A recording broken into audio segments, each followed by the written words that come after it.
Welcome to the Hacking Your Health podcast with Ben Canning and Dave Kennedy. Two guys heading out to hack body, mind, business, and beyond. We are here to provide a single source, bullshit-free guide to understanding your body and how you can live better for longer.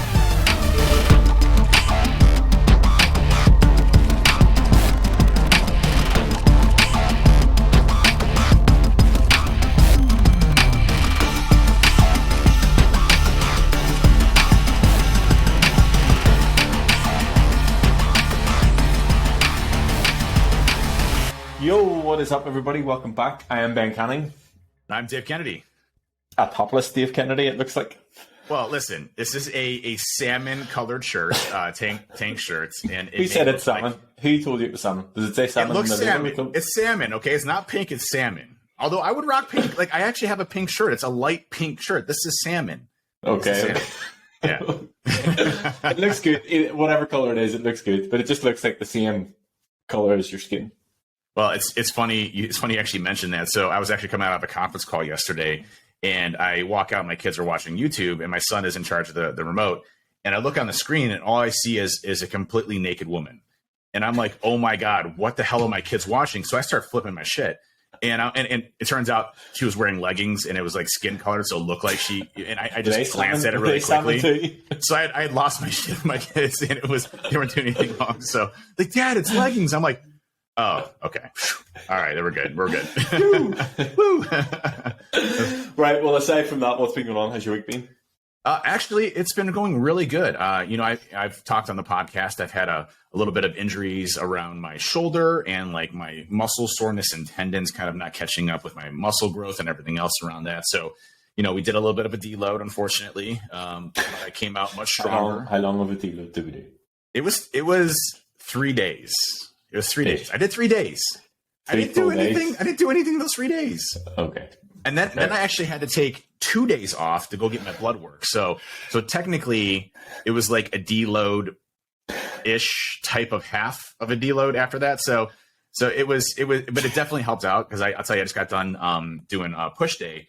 And I'll tell you, it was one of the best push sessions I think I've ever done. Just destroying myself and couldn't do any more. And pushing myself to new limits. And I'll tell you, I didn't have any type of shoulder pain whatsoever that I typically do on my left side. So I feel like I'm fully repaired and just got to keep an eye on it, make sure I don't overdo it on the left side. And I think the type of routines and workouts that I have, when I initially injured it was because I just got in the Smith machine. And if you listen to like Jay Cutler or any of the major bodybuilders, they're like the barbell bench press is literally the worst thing you can do for your shoulders. Tears them all the time, tears your chest. I mean, Jay Cutler's like, I haven't touched a barbell bench press in like 15 years. And it's because of the injuries you receive from that. But when I got into my new Smith machine, I was like, oh, this is awesome. And so I started doing heavy barbell benches and I tore my shoulder. And so it's been a little bit of a long recovery to get that fully back to normal. But at the end of the day, I feel really strong with it. It feels really good. And I just stay away from anything that's the barbell bench press. I stick to the Kabuki camber bar, which is more of an angle neutral grip bar that's cambered. So it allows you to really get a full, contraction of your pectoral muscles, as well as, keep your arms in a neutral grip. So it doesn't rely off of your shoulders. So it takes less strain off of your shoulders, as well as the tonal and dumbbells. So those three combinations, I think, did a really good job. And then when I was doing like military presses, overhead presses, those really felt real solid, zero pain. So it's been a solid week for me. Very happy. Sleep's been in order. I've dropped pounds and we're in a cutting phase now. So, I'm in my 230s now, which I haven't been for like 6 months. So everything's looking up, man. How about yourself?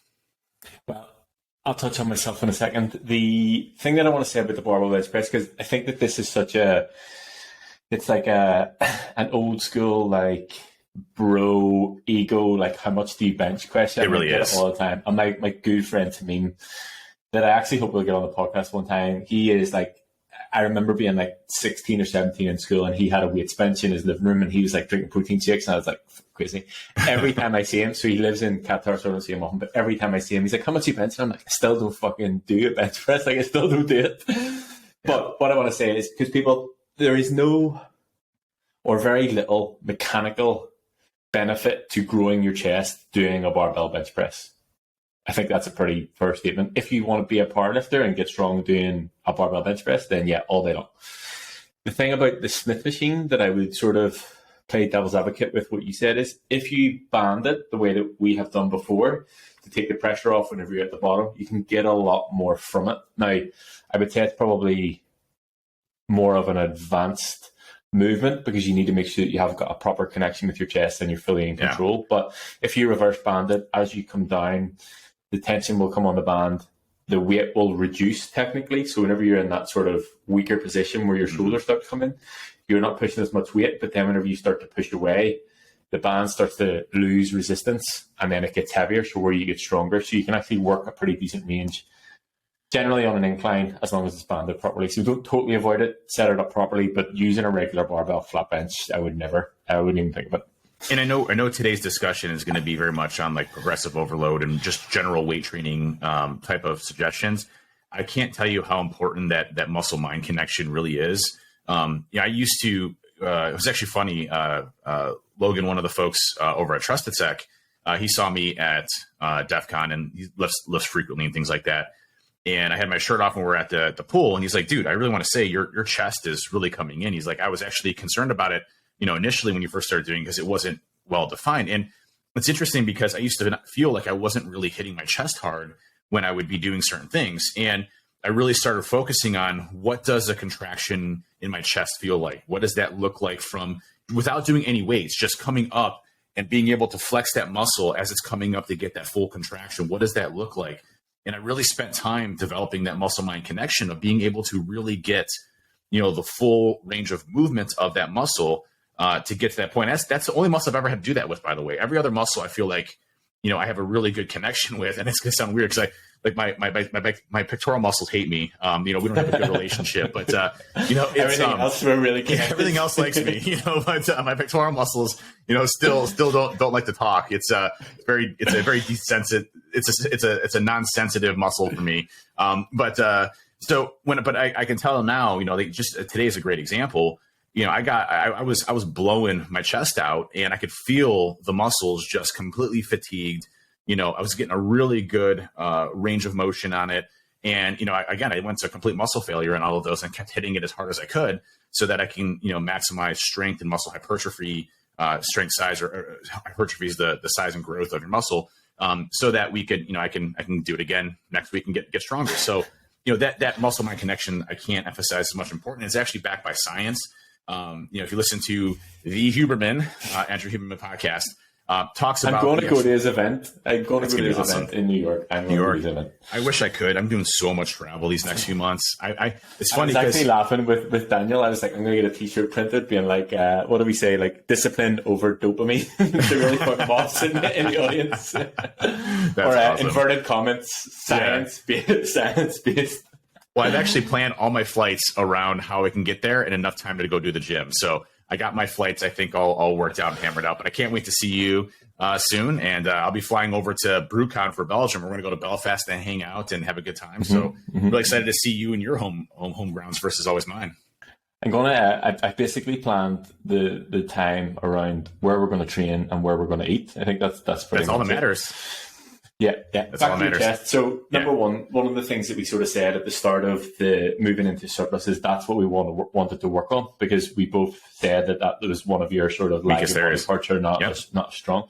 So it's obviously good that we've been able to get that. And it's actually funny because I generally tend to find that the muscles that you can see, you tend to have a better connection with. So obviously you can see your chest, that you sort of know how it works whenever you either look in the mirror or look at yourself. So I'm glad you've been able to get that, and I'm looking forward to. That's some of the stuff that we're going to go through whenever we're in Nashville, going through exercise execution and mind muscle connection and stuff like that. And so I'm looking forward to that. In terms of how my week is going, I thought about this as I was coming down because I knew you would ask. And I was going to do the generic, everything's good, yeah, blah, blah, fine. This week, in terms of progress and training and nutrition, has been a struggle. And I thought it was important to bring it up, because I didn't want everybody to always think it's like easy and we've got it easy and blah blah blah. This week's been tough in terms of I haven't made much progress. So for the past however many weeks it's been, I've consistently made progress. My weight's dropped, blah blah blah, and it's been quote unquote easy. I've been stuck in and around the I don't have it in pounds, like 92 to 93 kilo mark. So I didn't hit my target with James of 91 kilos, which therefore meant I didn't get my calories increased this week, and we have to extend it for another week. And it's tough whenever you are ticking all the boxes in terms of getting all your training in, doing all your cardio, getting all your steps in, and the progress isn't happening. I've also noticed a slight dip in energy levels throughout the week. So during sessions, haven't been as focused, I would say, maybe, or haven't had the same intensity. So that has been a struggle. And even whenever it came to work this week, it was harder to get focused and harder to get concentrated. So that's my reality check in terms of how this week was. Now, I am going away this weekend. Me and my brother are going over to Manchester, and I will eat more calories than I have this week. And I think that will do me a lot of favors in terms of coming in next week with more energy levels, and things will be good from there. But I just wanted to get that reality side of it, because I often see that with social media, everybody's like, oh, things are going so well, and look the progress that I've made, blah, blah, blah. There are weeks that it's tough, and there are weeks that you will struggle. Aside from that, work has been going good. As we know, I'm sort of not taking any more clients on from the end of this month. I have been doing a lot of planning for, I guess, the next couple of trips, which I'm excited for. I'm excited to get, number one, into your gym, to hang out with Cardi B, and then number two, to go and train in Nashville with everybody else. And actually, an interesting point, I was on a call with Rob earlier on, and I think that one of the coolest things for me every time we do something like this, like an in-person event, is generally they're going to be in like 6-month increments. And I think it'll be cool for everybody who goes to see how much progress people have made in 6 months, because it's not people that they're going to see any other time of the year, and they'll see each other, like the progress that they've made over 6 months. So I think that'll be cool. It'll be cool for me, obviously, to see everybody in person, and obviously have a pretty solid plan of the weekend and how things are going to go. Dude, I'll tell you, Jason sent me a message the other day on Facebook Messenger, and he's like, look what you've created to me. And he is jacked, man. I'm actually nervous about him. He's made some serious gains. I'm like, oh my God. Like, I was like, man, I'm feeling inadequate here. I need to step my shit up, and that's great. I love it. It's seeing the progress of everybody and the excitement. And, Kevin obviously was on the podcast last week, and, all of that stuff just culminating is really cool to see such a group of people caring for one another, helping one another, lifting people up, and having the success that you absolutely can have. And I think that's just like what we're all about, right? It's just that positive community of helping each other out as much as we possibly can. And it's cool to see the results of folks that are starting to do it. I just want to do a shout out really quick to somebody on Twitter. It was Ben. So it's one InfoSec Ben. And he said, 1 month in and holding strong, starting to feel the need to work out instead of it feeling like a chore, which will definitely help maintain consistency. Already starting to see the physical transformation and strength building. I mean, Ben, congratulations on the success and being there for 1 month. Those are the things that form habits that allow you to be successful the rest of your life. And, that's what we're advocating here is small habits, small changes, but consistency is what will make you successful in the long run, whether it's nutrition, whether it's mindset, whether it's resistance training, whether it's steps, all of those things compound into what we're doing. So just a quick shout out to there, but just really cool to see the group, both BC fam as well as the entire We Hack Health community really upholding each other and helping each other out. And so many different folks, men and women, just sharing their experiences, really helping each other. It's just been an awesome thing to see. So congratulations to you and what you put into it. It's all working out. I think the cool thing for me that we're starting to see now with the likes of Jason, because he sent me, I don't know if it was the same photos, but similar. He said he couldn't sleep and it was like 2 a.m. and he sent me photos in the gym. The cool thing that we're starting to see now is people who have went through like massive fat loss phases, who have, been in a deficit for what seems to be their entire life. And, always their main focus was fat loss, calorie deficit, blah, blah, blah, blah, blah, that they sort of transitioned to build a muscle and getting stronger and eat more calories and things like that. So you then start to see a totally different type of transformation. So all these guys are like, even David Boyd, he goes, what do you think? He sent me a video of his dumbbell floor press. And I was like, never mind your fucking dumbbell floor press. Look at your shoulders and your arms. And like, we're starting to see people really building muscle and looking good in their photos and in their videos. And even Mike, I know we've been talking about Mike Cott a lot. I don't know if you saw his progress. Oh my gosh. Mike looks incredible. I was like, where the fucking get those arms from? I'm like, what the fuck? He's like, Or oh, I'm even just like working being on like Dave arms. I'm like, bro, you already got Dave arms. You know, like, yeah. I'm like, now I'm going to get, like you said, I'm getting a little bit nervous about everybody being in person. And I'm like, shit, what? Like, I really need to step it up. But yes, it's great to see, because obviously everybody's at different stages of their journey. You know, people are just starting out 1 month in, 2 months in, 6 months in, or whatever. And being able to go through these different phases, people who've lost, 30, 40, 50, 60, 70, 100 pounds, it's incredible to see. But now that they're in that other stage of trying to build muscle, it's a totally different realm for them. It's a totally different mindset they need to be in, and it's a totally different type of transformation. So it's cool to see the sort of byproduct of all that stuff starting to come through. And it's just it's probably just, we're starting to see it now because of the time that everybody's put in. Do you know what I mean? So, Jason's been within the community, I don't know, like over well over a year. So he's put that time in, and then we're starting to see it out the other side. So it's cool to see. Yeah, this whole movement's been great, and I think that leads us into our topic today, which is more so on resistance. Well, I want to coin the phrase because Lou put it in coin the a phrase. It was like he just wanted to. He was like, I'm just looking for a little bit of weightlifting 101. And I was like, that's maybe actually something that we should talk about. So I'm going to give him the credit. But basically, his question was around progressive overload. But I think that we can expand on that and talk about sort of general rules of thumb whenever it comes to weight and resistance training, things to look out for, how to manage it, and stuff like that. Because I think it's probably something that I take for granted. Probably something that I answer quite a lot of questions about. And even this week's training within the client community is going to be based on progressive overload and sort of what the fuck that actually means, because we talk about it all the time. And yes, okay, we understand it, but it's just 2 words. And I guess we need to sort of delve a bit deeper into it. This concept, I think, is probably, especially if you're getting into resistance training, is probably fundamentally the most important thing to understand. Because if you don't, you're not going to experience the gains that you want to, and most likely will stay at a pretty consistent rate where you're not going to increase or decrease. Anyway, you just basically maintain. And if your goal is to maintain, that's fantastic. Cool on you. But if your goal is to grow muscle, have a better physique, and that's your goal. Again, I'm not saying, there isn't a goal to be more lean and just cardio. I'm not saying there's different ways of tackling all of this, right? But from a resistance training perspective, there are fundamental concepts that you have to understand if you want to maximize and increase your muscle mass in your body, your lean body mass. And so these weightlifting 101 tips really get into the science of muscle growth, muscle strength, short twitch fibers versus fast twitch fibers, and how they work, and really your ability to put on muscle mass and continue to increase your performance in yourself.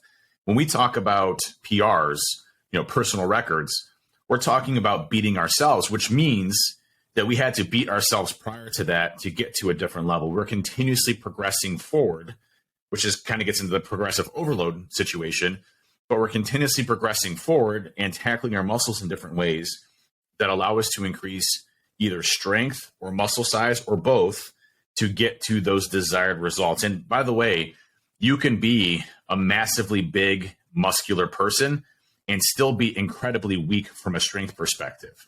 They're very different things. That's why you typically see powerlifters, where I've seen powerlifters that are like $160 that can deadlift way more than I can.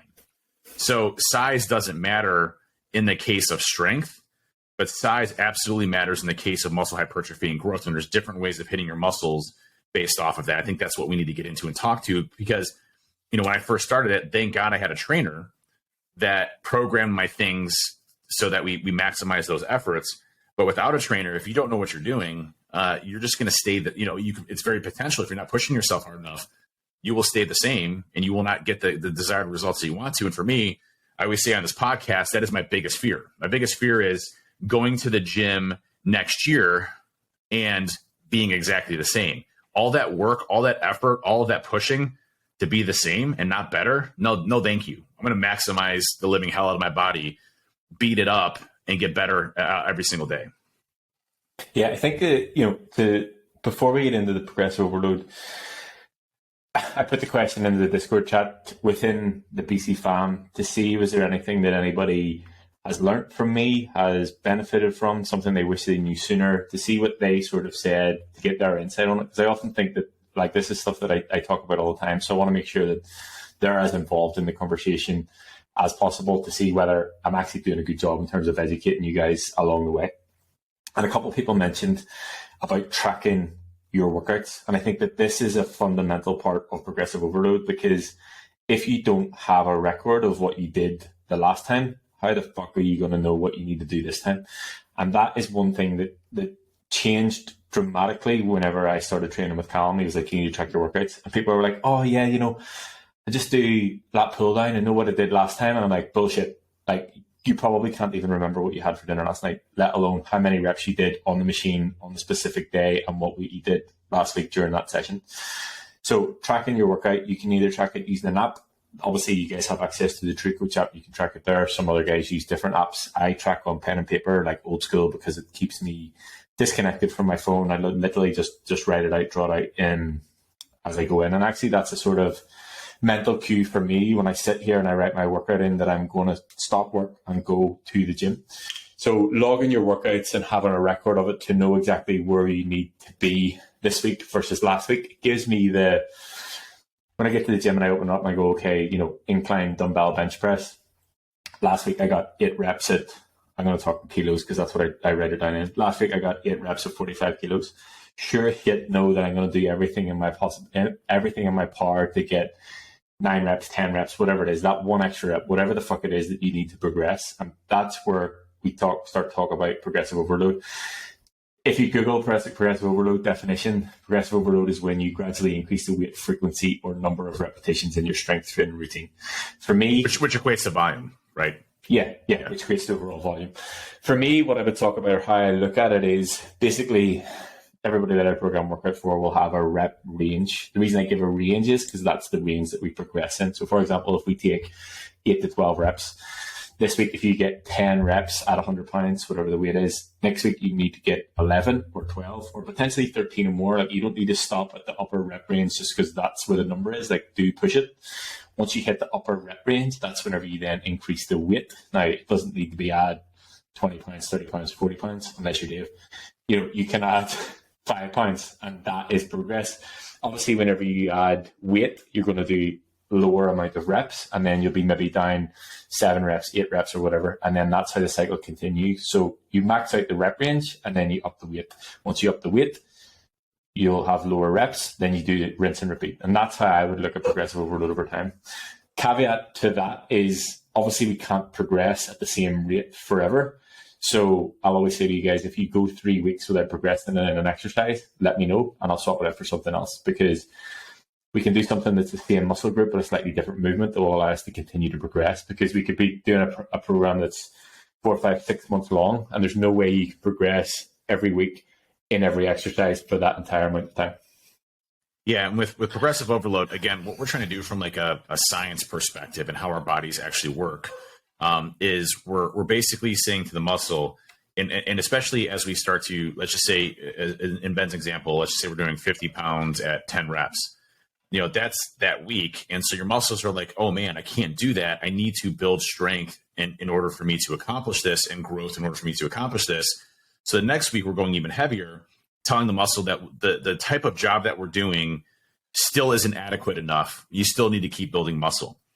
And why that works is, if you think about us in the wild, you know, millions of years ago, if we're lifting wood or we're chopping with axes or we're going and hunting and we have to be strong to carry the meat back, I would have been so screwed. Like, if I think about me whenever I was younger, yes. I'd have been dead. Like, I would have been kicked out of the fucking tribe. There is no way. There's no way I'm surviving a million years ago or 100,000 years ago. Now I think I would be okay. When I was skinny, Ben, like, I'd have been fucked. I couldn't have lifted anything. I'd have been so screwed. Anyway, well, that's the thing. If we can't carry our meat to our tribe, then our tribe dies. And so this is our body basically compensating for us to get stronger, to be able to complete the daily tasks that we need at hand.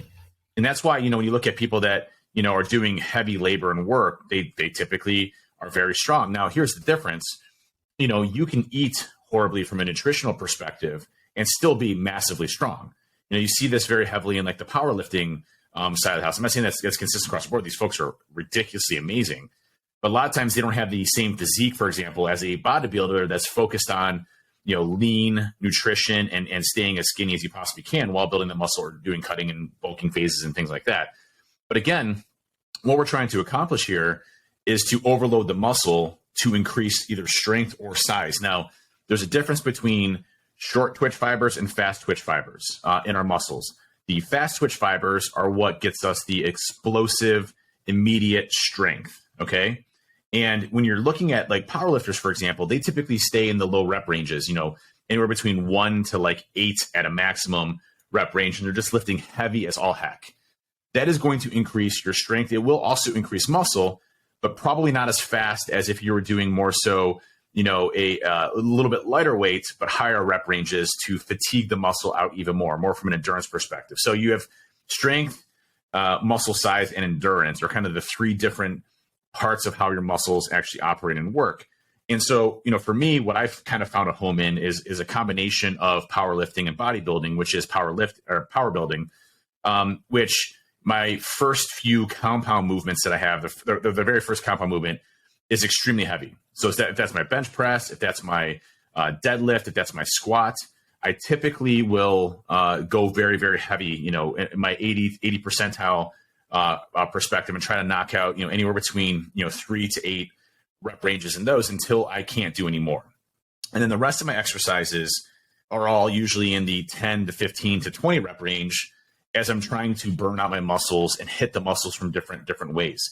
And there is direct science behind this as well. I have to remember the exact range, but for like new folks that are just starting, hitting your muscles with at least 12 sets a week for a specific muscle group is typically how you grow muscles. For more advanced users, it's more than that. It's 19 to 20 to 25, whatever the heck the range is. But it starts to get more challenging as you progress further through these different areas because your muscles get accustomed to that weight. So you have to continuously tackle it and hit it in different ways. So with progressive overload, we're trying to overload the muscles to muscle failure. And it really directly equates to the amount of weight, the amount of reps, and overall volume that you're putting through your muscles. And again, if they can't handle it, when I'm doing my lifts, like today is a great example. I was doing tricep extensions and I was doing cross rope tricep extensions. And so I have both my arms here and I'm literally got 10 pounds, and I'm going up and down because it was the last set of the day and I'm exhausted. And I get to like rep, 8 and I'm shaking and I can't get down any further. Like I'm stuck here and I have to stop because my muscles are completely at failure to where they're not working anymore. That's what we want to accomplish. We want to get as close to failure as possible so that our muscles know that we are not strong enough for the tasks at hand to create that mTOR process and protein synthesis and muscle building process in our bodies to increase our muscle mass size as well as strength as we're going through this. Agree. And I have a new tricep exercise for you to try whenever I'm over there. I feel like I need to always come with a new tricep exercise to fuck you up. The thing that I will say, and this will lead us into the next topic, is with all of that being said about going to absolute failure and stuff like that, number one, do it safely. Don't injure yourself. You don't want to get a dumbbell to the head. But number two, it needs to be done with correct exercise execution. So this is something that Scott brought up within the family chat. There's no point in pushing yourself to the point of failure if you're A, not contracting the muscle, and B, going to put yourself at risk of injury or jeopardize some other part of your body. So always focus on exercise execution. And what I mean by that is working within your active range. So whenever I say active range, I mean the range that you feel comfortable and in control of moving the weight. So if you use the example of, Paul used this whenever I was in Birmingham at that event. He uses the example of musical statues. So basically, if you were playing music and you were doing a bench press, whatever it is, if he stops the music, you should be able to stop as soon as the music stops and be in control the whole way. And oftentimes you'll see people just repping it out, and using the momentum, because Jason talked about the momentum of your muscles and the elasticity of your muscles to get through the movement. Yes, okay, you can move the weight, brilliant, but you're not actually contracting the muscle. So can you actually stop whenever you're doing that? And that's where it comes down to active range and exercise execution. A couple of ways to test your active range, and I thought about this all week, like how the fuck am I going to prescribe this for anybody who's not lifting or not watching? Everybody should be lifting, not watching. So the way that I would describe it is basically, for example, if you take we'll talk about bench press. So if you take your bench press and you lie on the bench, everybody's going to have to do a visualization exercise with me. If you lie on your bench and you put your hands up in the air and you bring your elbows down by your side, the place that they go naturally is your active range. So anything that's past that, so if you have to pull your elbows back or bring your shoulder blades together to get that further down, then that's your back starting to do the work. Or if you had a dumbbell in your hand, it would be the weight pushing down on it. So if you're lying on the bench, you bring your elbows down and your elbows are just in line with your shoulder or just slightly past it. To me, that's your active range, because you can go there without having to use any of your back muscles or use any weight to do that. Another example would be the leg press. If you sit in the leg press and keep it locked in, the safety on, and you put your foot on the pad of the leg press and just bring your knee towards you, the pad won't move, just bring your knee towards you, you'll notice how much distance there is between the pad and the sole of your foot. That again is your active range. Everybody's different. I tend to look at like hip to knee ratio, so where your knees in line with your hips. Some people will have a lot more range in terms of their knees will be up around their ears. Some people will have a lot less range. But that sort of comment about you need to come full depth, there will be a point that the weight of the leg press is just pushing you down, and then you're going to have to really jeopardize, muscles like lower back and strain yourself to get up out of that. And I would rather you slowly come down, pause at whatever that point is in your active range, and then be able to press and actually contract the muscle and feel it on the way out, rather than just using the momentum and the elasticity of your muscle. I think hopefully everybody was able to get that, because I know there's a lot of visualization there. It made sense. I think, when you look at the type of movement you're trying to do, I always see, folks at gym, and it's not my area to critique, it's just not how I would do things. But I also look at a lot of, professional bodybuilders, power lifters, and they'll share their workout routines and kind of how they do things. And I'm always looking at like form and technique. Like I just watched one yesterday with Jay Cutler, and I actually tweaked my tricep extensions a little bit. When Jay was explaining is, for one, the tricep extension is one of the only movements you actually lock. You want to lock your elbows out so you can get that full range of motion on your tricep, which I didn't even think about. The second part is, he said, as you're going down for that tricep extension, to kind of curve your arms in like this. If you're looking on the screen, I'm moving my arms inward. No, you need to describe it. You need to do visualization, because as I'm trying. I was trying to. Not everybody's watching. Listen, I will say as well, I know that we had 36 people who watched on YouTube. We now have 51 regular watchers on YouTube. It's going up. Yeah. Look at that. Make it.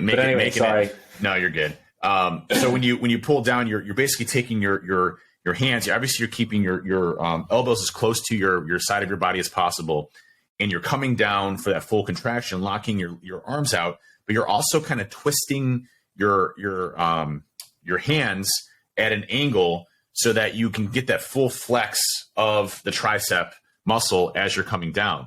So I tried that today. I'm like, oh, this sucks.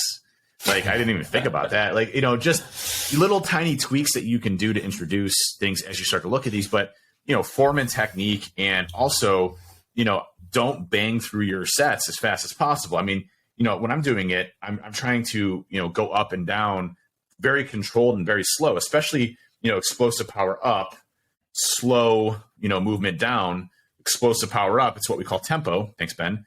And slow power down. So don't worry, I have that. I have a note to cover tempo. We'll cover tempo. That's good. That's good. The thing that I want to talk actually about your tricep, because that guy, Mike, I can't remember his name, the big guy with the tattoos on his face that I sent you, the Canadian guy. This guy is a badass. He talked about the tricep extension as well, and it was an interesting point, because yes, why do you need to get the full contraction? So what you're talking about whenever you're talking about turning your wrist out in I assume it was a rope. Yeah, it was a rope. Yeah. So turning your wrists out, that gets the long head of your tricep in that fully contracted position. Now, that's where where you feel it. So you feel your tricep contracting, you can feel the muscle there. Yeah. While it is important to get there, I absolutely agree. It's also important to work through that range and have the challenge the whole way through, because it's not just that fully contracted position. So if you think about your muscle, contracted and extended. So if you think about biceps and triceps working in opposition to the other, my biceps fully contracted, my triceps fully extended, and the opposite way around, when my triceps fully extended, my biceps fully contracted, other way around. So working through that range and challenging it through all of those ranges is important. So yes, while you get that feeling of this sucks because you feel the blood flow in your tricep and it feels pumped, you still need to work through the rest of the range. And that's where tempo comes in. Yeah. Honestly, you would think that we have planned this like bit by bit leading into each other. But anyway, tempo is probably one of the... Well, actually, I'll let you say it because I introduced you to it as I do with everybody else who comes on board, and they hate me for a very long time. And it really takes a long time to actually get heads around it. So I want to get your view on it, and then I'll talk about it. Well, I think when I was introduced to tempo, I would see myself in a video, and in a video, when I'm doing the actual exercise, I feel like I'm the slowest person ever going up. I'll be like, all right, I got to go for 3 seconds. And then in the video, I'm like, bloop, is 1 second, and I'm like, why wasn't I 3 seconds? I actually got to count it out seriously. And so you'd be like, slow down on this. I'm like, but I was going slow, I thought, so, it takes a while to get the timing, right. But, the thing to note is that when you're going up, you're using that explosive tempo to come up, and then, the ride down, it depends on what you're trying to accomplish. Like, you could be really slow going up and down. It just depends on the type of tempo. But I think for me, it's really trying to focus on a specific muscle group. And you hear this term, time under tension. The more time under tension, the more your muscles are going to grow. So if you're just banging things out and using the momentum of a thing, and you see that commonly with like hammer curls. You see people like rocking up like this, so basically rocking your whole body upward so that you can get get it down, and then you kind of go down a little bit slower. Or even, lateral raises where you're basically just rocking your whole body to get yourself up. Actually, momentum. I had a call with Chris Russell during the week, and he's obviously been hashtag WeHackHealth since the very start. Yeah, Chris is awesome. Shit. Yeah.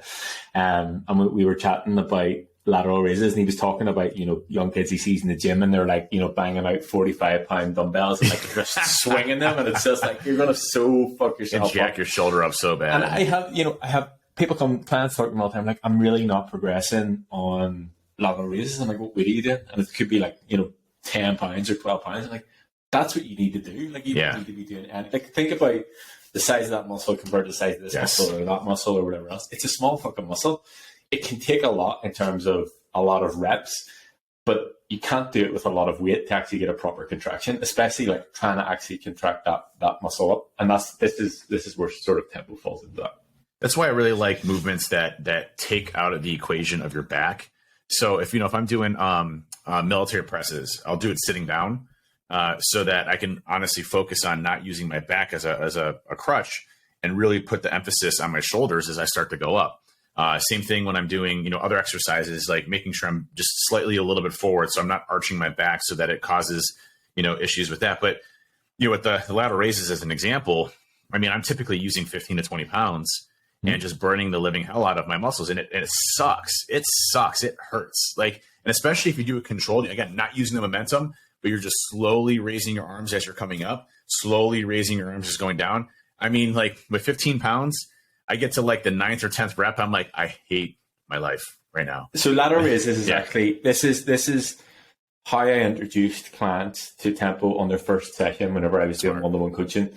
And it didn't matter if it was a female who weighed 100 pounds, a guy who was jacked who weighed 200, or somebody who weighed 300 pounds. It didn't matter who they were. I always would have given them the smallest dumbbells. So they're 1 kilo, so 2.2 pounds, whatever it is.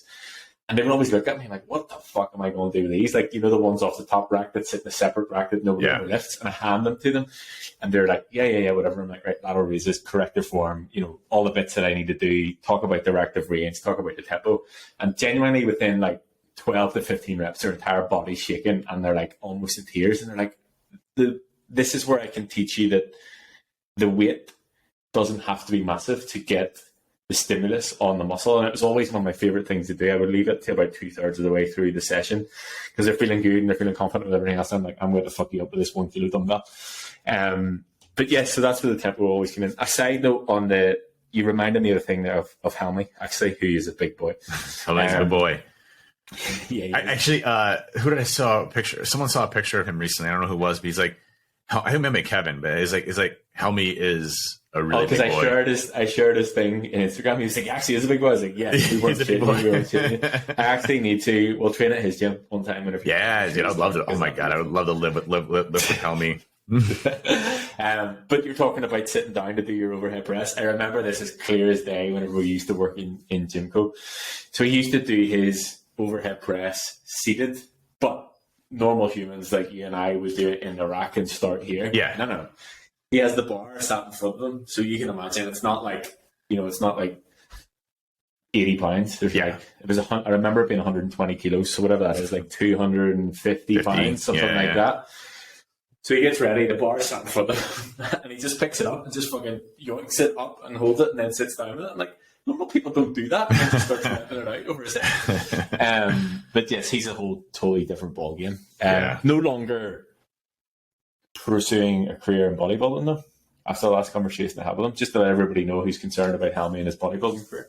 I do want to make a quick statement on the whole bodybuilding thing. It's like, you look at what those folks put their bodies through. I mean, you have to be heavily juiced up and, have to go in a really crazy direction. And longevity isn't something that you should consider if you're doing bodybuilding. I mean, I'm just seeing these stories of these folks that are dying at 40, 50 years old. And it's just, they're pumping themselves through so many different things and cycles. And Helmy's only 26. Yeah. I mean, he looks older than me. He does. Yeah. But yeah, so his reason for it is... Oh, my headset's telling me I've got a low battery. I don't know if you can hear that, but I definitely I couldn't hear it. But yes, so one of the things was his health. So he suffered a lot of issues after, I don't know if he did a YouTube video on it, but he suffered a lot of issues with his kidney and liver and digestion after his show. And then obviously the other side of it was there's not really much return in it unless you're at that Olympia level. So he just wanted to focus on his business and helping other people. So I thought that was fair. That's a good decision. Well, definitely. Yeah, I agree. He's still, I train with him, he's still the same. Yeah. He's not doing anything. Still different. A big boy, but yeah. We actually might be able to get him to go out for dinner and not eat out of his fucking somewhere. But anyway, that'll be an interesting session for us for sure. I'll have to plan that. But yes, so we're talking about tempo. So what the fuck does tempo actually mean? Because I get asked this all the time. Again, this is going to be a hard one to describe because not everybody's looking at me. But tempo basically... Whenever I program tempo, I use 4 numbers. Generally, it will start with a high number, then it will be a 1 or a 2, then it will be a 1 or a 2, or then it will be a 1 or a 2, depending on what it is. The way that I would look at it is if we take 3, 1, 2, 1 as an example, 3 being the first number indicates the first part of the movement. So I can't say whether that's up or down or push or pull because it depends on the movement. The second number is the pause at whatever point you are in the movement. The third number is the opposite of the first part of the movement, and the fourth number is the pause at the other side. So if we take a squat, for example, a 3, 1, 2, 1, 3 seconds is your 3 seconds on the way down. So it takes 3 seconds to get down into the bottom of the squat. The 1 second pause is the pause at the bottom, 2 seconds on the way up, and then 1 second pause at the top is the easiest way that I can explain it. And you can sort of translate that into whatever the movement is across the board. Some of them are a bit different. Sometimes I'll use 4 seconds, sometimes I'll use 5 seconds, depending on the distance that you need to go in the movement. So for example, like doing a tricep extension, bringing your arm from here to here versus doing a hack squat, there's so much more distance, so you need more time there. Also, it sucks infinitely whenever you have a 5 second on a high squat. Let's just be perfectly clear. Hack squats in general suck. But yes, that's true. That's true. The reason that I use it as another variable is because you can use it like the amount of reps that you can do. You can use it the amount of weight. So basically, if we use that 3, 1, 2, 1 example again, 3, 1, 2, 1 is 7 seconds in total. So if you look at that over 10 reps, that takes you 70 seconds to do that amount of work versus if you do a squat, you're doing 1 second down, 1 second up, or even 2 seconds down, 2 seconds up. That's 2 seconds or 4 seconds. You can do triple, double the amount of work that you're doing with the same weight, which is better on your joints long term. You don't need to, be doing massive amounts of weight. You can get the work done. It's actually better to be more in control because you can feel that contraction. The one thing that I always try and get across more than that sort of big number to start is the pause at the top of the bottom. Because for me, whether it's a squat or an RDL, that 1 second or 2 second pause at the bottom of the movement is where you can mentally get your head around how the fuck am I getting out of this? And what I mean by that is, what muscle group is working here? What am I contracting here? Where do I feel this? So if you take an RDL, for example, and you do 3 seconds on the way down, and yes, I am doing it because, visuals, 3 seconds on the way down, you pause at the bottom. So whenever I'm in that 1 second pause at the bottom, despite how I'm feeling, what I'm thinking is, right, I need to contract my hamstrings and squeeze my glutes to get out of there. And then having that second to switch, okay, I'm going down to come on back up again. What's the difference in the terms of the muscles moving and what way is it looking? So, and you can apply this to every single movement and exercise that you do. Yeah. And a good example of that is like pause deadlifts, for example. When I was really struggling to hit 505, we incorporated pause deadlifts into there. And so, you'd hit a deadlift at, let's just say 60, 70% of your 1 rep max, which, would be at whatever. And you, as you're coming off that deadlift, you pause at the very beginning, because usually in deadlifts, liftoff is the most challenging part of that. So you're hitting that part of the movement to strengthen certain areas to help you get better with that movement and strength. And again, same thing you can do for anything, bicep curls. So, bicep curls, you come up, usually it's more explosive. So let's just say it's 2 seconds up, pause 1 second, 3 seconds down, 2 seconds up, pause 1 second down, 1 second way down here. So, you're doing more of a 2-1, 3-1 type of movement there. And so the tempo can really help you conceptualize timing as you start to go through this and really get the most amount of work for your body. Now, again, coupling that with what you just learned about progressive overload and volume, your goal should always be to increase the amount of weight that you're doing within reason. You don't want to just increase weight for increasing weight's sake, but if you use the amount of weight, tempo, and sets and reps that you currently did previously, that's why I think, when Ben had said logging your data is extremely important. You can see, okay, so last week I did, 10 reps of a specific tempo at this weight. If I just increase the weight by 2 pounds or 5 pounds, and I'm in the 8 rep range, maybe I need to knock out another set or a couple more extra just to get to that same type of volume, but I'm doing a much heavier weight. And you just keep kind of balancing that rep range of going up, and then coming back down at a higher rep range so that, you're still hitting heavy. You're still getting heavier as time goes on, but you're also increasing the amount of volume and the amount of reps that you do as you start to get stronger with that weight. So it's just a balancing game of form, technique, timing, as well as the amount of volume and the amount of weight that you're using as you're going through this. Yeah, and I think that, we can even talk about tempo when we're talking about progressive overload, because you'll know yourself, like once you start to enter the realm of weights that you never lifted, you don't lift it with the same tempo at the start. You just don't, because you just want to fucking get it over and done with. So, say for example, you do 8 reps at 100 pounds of whatever the movement is this week, but they're not perfectly executed reps and you could slow things down and get the tempo. Just focusing on that for a couple of weeks is enough. Flip side of that as well is, if you get to the point where you've progressed and you progress, and this is something that Scott does all the time, and I really respect him for it, because he'll get to the point in I'm actually going to drop the weight and focus on the tempo and regain the connection with the muscle, because you can get so caught up in, and I've done this before, just getting caught up in beating the numbers and beating the logbook, that you sort of forget all the rest of the things, because obviously you want to progress in the numbers, because why would you? So almost dropping the weight by 10% or maybe a little bit more and refocusing on getting that connection. And this is actually a very valuable lesson that I learned whenever the first lockdown hit. So obviously the shit hit the fan. Couldn't go to the gym. I was training with a set of resistance bands and I was like, fuck this. This is going to be as useful. Yeah. And I'm like, fuck this. But the one thing that it really, really taught me was, number one, you don't need a lot, but and I sort of try to get this across the board, because I try to get the majority of clients I was working with at the time to get a set of resistance bands. I was like, we can use this time to regain connections with the muscles that we maybe have neglected over the past X amount of months. And we spent that time doing that. And I do feel like there's a lot of movements that I really benefited from actually regaining a connection with. Not like an emotional connection, but like a connection with like my non-emotional connection to my chest. But yeah, spend that time to do that. So, there is definitely merit in doing that and thinking, you know what, I've progressed quite a lot here for the next X amount of weeks. I'm just going to go maintenance in terms of the weight and the reps that I'm doing, but I'm really going to focus on the tempo.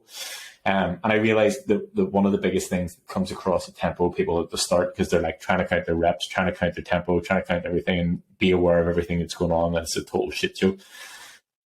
If you think you're going slow enough, just go a little bit slower. Yes. And I will say this all the time. And I get videos of clients all the time. Yeah, nailed it. And the fucking tempo is so off you wouldn't believe. And I will literally, maybe slightly exaggerate, put it on. I'm like, right, I'm going to count the tempo. And I'll literally count it down. Right, start of the movement. 3, 2, 1, 1 second pause, count it out. And they've done like 5 reps. And I'm like, this is not the fucking tempo. But once you can really nail it without having to count it every single time, obviously the same as everything else that we're doing here, it just becomes the way that you move. And you just do, like, I think you mentioned to me that this, either one of the first times that we trained or one of the first times I sent you a video or something, like dumbbell bench press is an example on this for me. I just move a very specific way in it, and I'm always in control. I always pause at the bottom of it. So that's just the way that I move, because I've done the reps, the literal reps, to actually get that in terms of movement and the tempo. I don't necessarily count the tempo, but I know that I'm in control the whole way, and I'm around about that because that's the way that I move. Some things I do still count the tempo. And another thing you can play about with the tempo is in other movements you can really extend it. So sometimes what I do in like glute bridge, I'll put more of a pause on the contraction at the top. So maybe 3 seconds on the way up and a 5-second pause at the top. That 5 seconds sucks. But because your glutes are such a strong muscle that work in so many different paths of motion, it's really hard to challenge them in a fully shortened range. Like really fucking hard. So to actually be able to push that up and actually hold it for that amount of time, the sort of challenge and the stimulus you get for that can be beneficial. So knowing how different muscles work, knowing what you need from them, knowing ones to contract a bit more, like it's a whole other rabbit hole. But if you can nail a basic tempo of 3-1-2-1, depending on the exercise, I think it'll definitely benefit your. It's humbling for sure, because I've heard that quite a lot. Like people who were, I can do this. And I remember actually the first time being introduced to it, Callum introduced me to it. We were student M10 and we were doing walking lunges, and I was like doing 220 pounds barbell on my back. I was like, I'm a fucking pro at these. Like, watch this, I've got this. Within about 5 minutes, I was crippled under my own body weight of doing them actually feeling the muscle. Like, yes, okay, can I use momentum and get me to the other side with the bar on my back? Yeah. Can I do that actually doing tempo and feel the muscle contraction under my own body weight? No. I was literally, my entire body was shaking. So that was my introduction to tempo. I think, you hit on one point there that is so funny for me is the timing aspect of things. If you think you're going at a good pace, you can absolutely go slower. And it's always, when I look at the videos, I record myself lifting, I look at the videos, I'm like, I was rushing through that set. I needed to slow down tenfold. And I thought I was doing a great job, with that's why tempo. Videos are so beneficial. Like, yes, okay, it's great for me to see for you guys and be able to correct them. But even if for you to do, like, I still do it and I'm like, oh shit, I could definitely do better in that, because how you think you look and how you actually look is two completely different things. And I think that's one thing that I'm going to really enjoy about our time in Nashville, because I'm going to group people off. And I think other people seeing other people move, because generally the majority of you guys train by yourself, will be good, will be eye-opening, because they don't necessarily see the things that I would see. Do you know what I mean? And I also think on the second point, we get caught up in the rep range numbers. We have to get to 10, we have to get to 12, we have to get to 15, we have to get to 8, we have to do this. At the end of the day, how is your muscle feeling, right?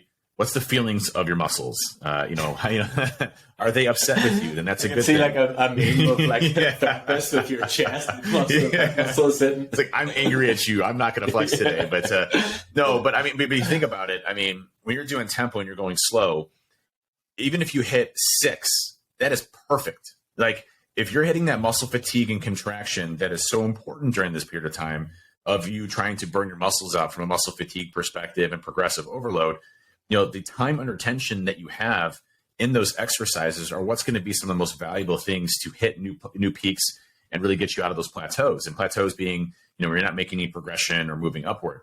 So for me, slowing down is always a thing that I have in my head that I talk to myself with all the time. Slow down. I was doing the tricep extensions today, the crossbody tricep extensions. And I was doing them. I started off, I'm like, Dave, slow down. And the contraction is so much better from hitting that muscle group and burning it out. I was only getting to 8 or 9 with like 10 pounds. That's what you're looking for when you're going and doing this. And that's what you're trying to accomplish is controlled, slow, time under tension, volume, and eventually increasing strength, right? And those things will make your gains as high and maximum as they possibly can be. Yeah, and I want to actually, that you mentioned that, I want to quote Jason, because he sent through a list of stuff here that he focuses on that he's learned over time. And his point was 8 proper reps yields more benefit than 15 lazy ones. And that's exactly it. Can you do 15 reps, like, swinging your body and throwing the weight about all day long? but 8 actual proper reps where you're fully contracting the muscle and actually feeling it are more beneficial to you than those 15 reps. He has put slow down 3 times in his list of things to do. Another thing he said was no jerking movements, which again, I talk often about stability, and that comes back to the exercise execution topic. Being stable in the movement, it sort of will reduce, number one, it will increase the ability to contract the muscle you're working, but it will also reduce the risk of injury through that as well. He also said do a practice rep, and your warm-up sets are important too. Yep. So I think that's a lot of, I guess that is how I train. Like that is the way that I do things. I'm not saying I'm right, but it's the way that I have learned to train, and it's the way that I will continue to coach, because I think it's the optimal way to do it. And I'm always open to people telling me different, and open to new ways and whatever else. But for me right now, that's how I train. Tempo is important. Exercise execution is paramount. And I'm always want to progress. Always want to progress. That's it. I think we hit on the good spots there, and you can wrap things up. But I think I covered my list. I had active range, tempo, great. Overload, that was perfect. It's always great that I'm sure folks think we plan this. We do to some extent from a topic perspective, and then we kind of come with our own experiences or things that we've researched or things like that together. We try to decide a topic earlier in the week, and then kind of come from there. That helps us out kind of with the planning here. But most of the time. Sometimes it's just YOLO. Like, okay, let's go. But again, our whole goal here is to share our experience and knowledge and help others that may be struggling in certain areas. What you're seeing here and what you're hearing here is ways that you can improve your weight training and resistance training to get what you need to out of your goals and objectives. And again, if your goal isn't resistance training, it's more performance and endurance, or things that can absolutely help with that. So, you're looking at sprinting, for example, or, long-term running. Those are going to be your short twitch fibers, which are going to help more with muscle endurance. So resistance training can help increase your ability to perform in certain sports, can increase your performance when it comes to, running and sprinting and cardio. So it's not to say that these are all mutually exclusive and you need to be, deadlifting 600 pounds or 700 pounds or wrestling bears like Philip was. You see that? I thought he was joking, man. I thought he was joking. It's a legit bear. Legit. It's a legit bear. He wrestled bears. Yeah. I'm like, shit. Rafa came into the chat, and he obviously hasn't been in the chat in a while. He was like, I come in here to complain about my split squats, but I'm afraid that if I do, there might be wrestle a bear in my next program. That's the ultimate punishment, is you have to go wrestle a bear. We don't want to talk about Philip. Philip used to wrestle bears, I guess, when he was younger. And it's a sport. It's a sport where you kind of like wrestle bears. And, it's obviously not hurting Philip Wiley. He's not hurting the bear or anything like that. It's they're trained bears and things like that. And the bear looks scared in the photo. The bear actually looks scared with Philip. I mean, I mean, at that point, I would be scared of Philip, and I am scared of Philip now. I'm actually very intimidated that he joined the group, but he's awesome. He's great. Such a positive energy with Philip, and I look forward to hopefully getting to train with him too. But it's just, again, we're here to you fill up on the bar. Yeah. I want to wrestle a bear. No, we're here to create a positive community for everybody and help people out. So hopefully you enjoy our podcast. If you do, please share it with your friends, your family, folks that you think would be more beneficial. We're going to continue to get additional guests on here to share their experiences, both from a man and a woman perspective, as well as different experiences that they can share their successes and their struggles. Because I think it's important for not just to be us out here, but also representing the community and people that are having success out there and what's changed for them. Because what worked for me may not work for somebody else. But at the end of the day, what does work is the fundamentals: nutrition, mindset, and repeatability around resistance training, or what you're doing from a workout perspective. I heard Dr. Atia, who's one of the leading folks on longevity research in the industry, talk about the single best thing you can do for yourself, for your health, and for your body isn't a specific pill or medicine. It isn't a specific supplement. It's literally getting out there and being active. And that has the biggest impact on longevity possible. And again, different training programs may be different ways of going about it. Your what you want to accomplish may be different than ours. But at the end of the day, we all share the same foundation, which is, if we eat healthy, we live healthy lifestyles, we create healthy habits, that will equate and turn into longevity as well as what we want to accomplish in our lives. So please share us. We Hack Health on everything, Discord, social media, Twitter, Facebook, you name it. But we also appreciate everybody out here listening to us and giving us the motivation. You inspire us. I agree. Catch you next week. Catch you next week. Later, all. Bye.